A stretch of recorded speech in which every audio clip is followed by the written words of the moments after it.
நீங்கள் ஜெபிக்கும் போது எப்படி தெரியுமா ஜெபிக்கணும்? அப்பா, என் சித்தம் அல்ல உம் சித்தம் நாதா, தருகிறேன் உன் கரத்தில்.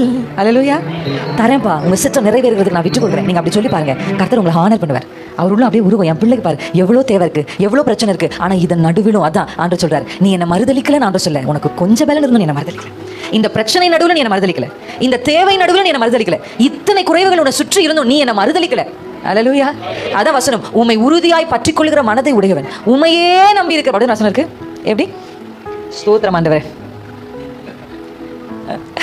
ஓகே, உம்மை உறுதியாய் பற்றிக் கொள்ளுகிற மனதை உடையவன். எப்படியா வசனத்தை எப்படி சொல்லணும் தெரியுமா? நான் உங்களுக்கு நீ கற்றுத்தரேன். உண்மையே, ஆமா, உண்மையே நம்பினா என்னன்னா, உறுதியாய் கர்த்தரை பற்றி இருக்கிறவனுக்கு ஆப்ஷன் ஏ பி எல்லாம் கிடையாது. ஒரே ஆப்ஷன் அவரே.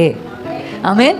அவர் செய்ய 10 நாள் பார்ப்போம், அவர் செஞ்சா செய்யட்டும். அவர் செய்யலாம் 11வது நாள் இன்னொரு ஆப்ஷனுக்கு போயிடலாம். அப்படி இல்லை, 10 நாள் செய்யலனாலும் 20 நாள் செய்யலனாலும் கர்த்தர் எனக்கு செய்வார் என்று